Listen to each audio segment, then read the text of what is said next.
Welcome back to my channel. ఇవాళ simple వేలో chicken biryani ఏ విధంగా చేసుకోవాలో చూద్దాం రండి.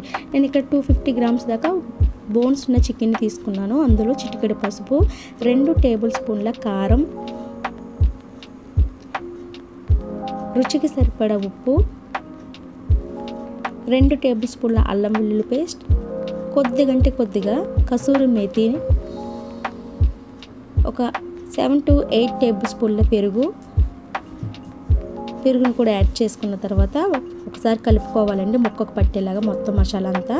అలాగే అందులో కలుపుకున్న తర్వాత చికెన్ మసాలా కానీ, గరం మసాలా కానీ, బిర్యానీ మసాలా కానీ మీ ఇష్టం ఏదంటే అది యాడ్ చేసుకోవాలి. ధనియాల పొడి, జీలకర్ర పొడి కూడా యాడ్ చేసుకుని మళ్ళీ ఒకసారి బాగా కలుపుకోవాలండి, ముక్కకు పట్టేలాగా.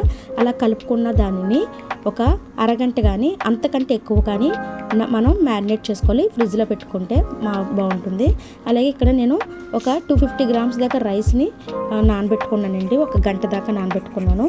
స్టవ్ మీద కడాయి పెట్టుకుని నెయ్యి అలాగే నూనె కూడా యాడ్ చేసాను. ఓల్ గరం మసాలా వేసి చిట్టుపట్లాడే వరకు వేయించుకున్న తర్వాత కట్ చేసి పెట్టుకున్న 2 కానీ 3 ఉల్లిపాయ ముక్కల్ని యాడ్ చేసుకోవాలి. ఆనియన్స్ కొద్దిగా కలర్ ఇచ్చే వరకు వేపుకున్న తర్వాత అందులో కట్ చేసి పెట్టుకున్న పచ్చిమిర్చిని, అలాగే కొద్దిగా కొత్తిమీర, కొద్దిగా పుదీనా అన్నీ వేసిన తర్వాత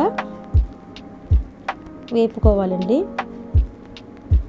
అలా ఆయిల్లో బాగా వేగిన తర్వాత అందులో మనం మ్యారినేట్ చేసి పెట్టుకున్న చికెన్ని యాడ్ చేసుకోవాలి.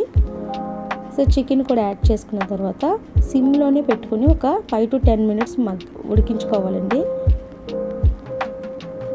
అలా చూసారా, బోన్ నుంచి టెక్స్చర్ ఎలా విధంగా విడిపోతుందో ఆ విధంగా మనం వేపుకోవాలి చికెన్ని. సో అలా వేగిన తర్వాత అందులో మనం పెట్టుకున్న రైస్ని యాడ్ చేసుకోవాలి.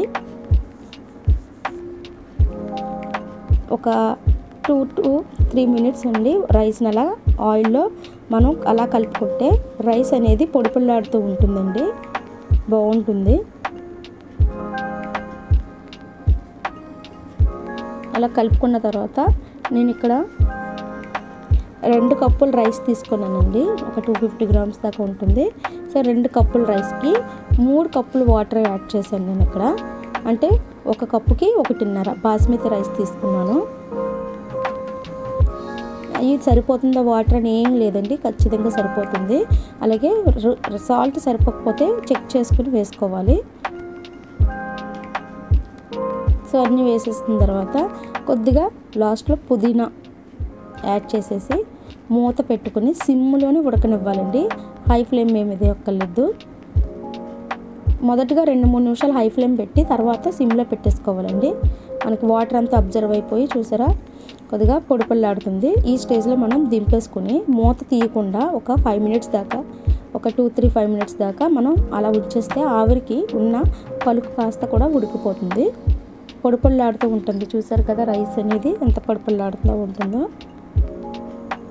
జావ్ అనేది అవ్వదండి.